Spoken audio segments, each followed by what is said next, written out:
What is your sense of what the chronic suicidalness is? Like, how long has that been there? Is it still here? Like, what is it? Like, myself, I had suicidal ideation when I was around 33 because I was stopping an eating disorder but not doing it the right way. So I was almost like a dry drunk. So I just was a beast of a human being to be around, and started to have suicidal ideation. And I was like, oh, this is different.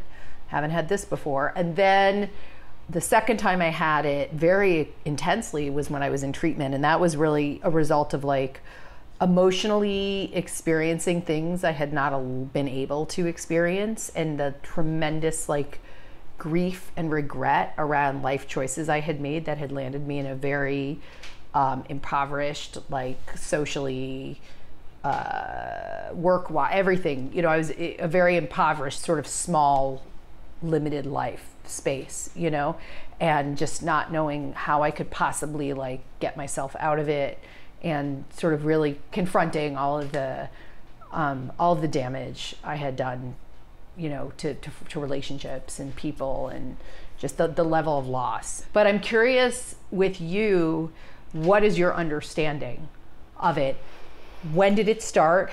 Are you in it right now? Does it ebb and flow? So I only remember like one instance in high school. One night before I went to bed, I like was like, oh, if I take some aspirin, maybe I'll not wake up. But like, fortunately, I did, because aspirin can be really, really, really bad if people overdose. So I didn't take a lot at all, but that was like, it doesn't matter. That's irrelevant. The point is that was the first time where I ever like had that thought about, taking my own life or not being alive.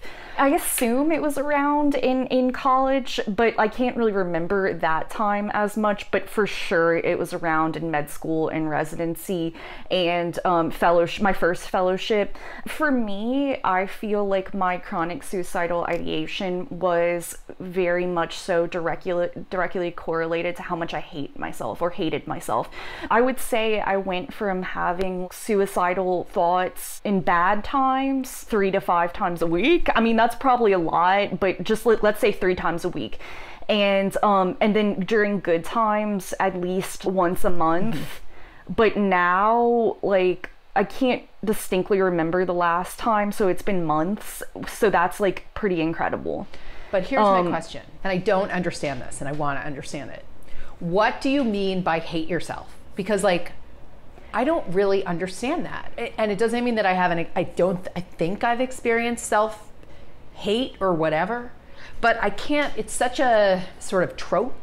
Can you break it down? Like, give me an example of what that like looks like, because it's so abstract actually.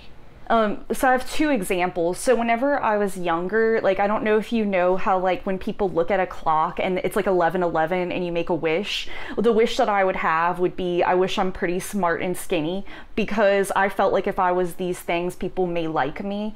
And I just felt like I was never pretty enough, smart enough. And I know that sounds so stupid saying that out loud, but I just always felt like I wasn't enough. I wasn't enough for people to like me. I just felt like everything about me was like subpar, and then also just like the kind of like this hypersensitivity. Like, you could read somebody's body language and see that they were like sad or angry or irritated, but then my brain would automatically be like, it's because of you did something wrong, you hurt somebody, you said something stupid, and so everything that is wrong or bad in a relationship is because of me. And so when you're constantly on the outlook for what you perceived yourself to have done wrong, how can you like that person? Because you're just wrong. And so you look at a clock, I wish I was pretty smart and skinny, you know, and it's just like very like, it's all in your head, and then you can't ever escape it. So that's what I mean by self-hate. It's like, you're the perpetrator because you're doing things wrong, and then you can't ever escape it because you're always, because then after that interaction that went bad, you go home and you think about it. And so when people would say that, like, oh, why don't you leave that at work, or and I could not fathom the capacity to compartmentalize emotions and thoughts to where it wouldn't follow me everywhere I went. And so that's what I mean. when I was in treatment, you know, they would try to teach us like emotions are like a wave, you know, and they come and go. And I was like, no, they're not. No, they're not. Like, mine aren't. You know, and like I would have to do all these cognitive things. I'd have to like be like, no, this will go, this will go, this will go. But I have to do like cognitive fixes to manage the problem of that the feelings don't feel like they will pass. And it's hard to compartmentalize them and then like move on to something else. If it has to do with something I've done that I'm not proud of having done, and I'm very much upset about it, it then encompasses like the all of who I am. You know, it's like the most prominent feature of who I am. And it's, so is that sort of what you're talking about? I'm trying to like frame the experience of how that would generate this feeling of badness, and that feeling of badness for you then moves you into a space of suicidal ideation. Is that true? So is it because you can't then find a way to escape the feeling? Like, what's the relationship between the badness and the suicidal ideation? I think that's my question. Took me a while to get there. Sorry. Even though like intellectually, the more wisdom you have with life, you have more life experience, and you know that like theoretically things are gonna end, like everything comes to an end, like stuff, you know, whatever. The hardest part is that it's just so intense. It's so much. It's so overwhelming. Like, and then also whenever I said that point about like in the interaction, me always kind of blaming myself and asking myself what I did wrong, there's always the other foot that drops, which is that resentment.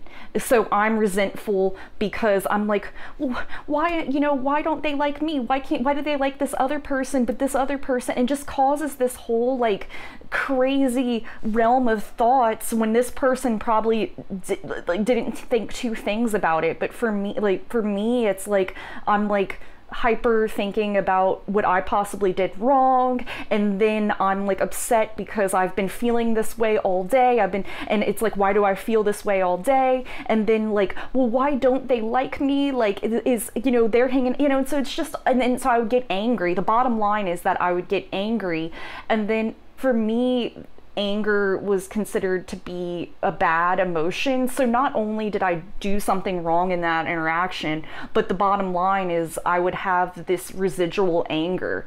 And so just feeling like I was this angry, bitter person, but then people would see this version of me that's like, oh, well, Tiffany, like, you're a good doctor, you're really passionate, you care about people, and all of these positive things, but I felt like I knew the real me. And the real me is this like troll, this angry troll that nobody really knows about, so therefore nobody really knows me, and it just makes me feel even more isolated. And when you feel isolated and like you don't have anybody who truly understands you, then it's like all of those things together. It's the overwhelming emotion, it's the feeling of badness, like I'm bad, but it's also the sense of like isolation, like that sense of what people say whenever you're in a crowded room but you feel alone. That's kind of what BPD is like, because like when you talk, you get it. When Charlotte talks, she gets it. But when you try to talk to people who don't get it, sometimes it unintentionally like makes things worse. Sure. Because it's like, well, why don't you just stop thinking this? Or why do you think that way? Or why do you like let this happen? And then it just once again becomes like a me problem, you know?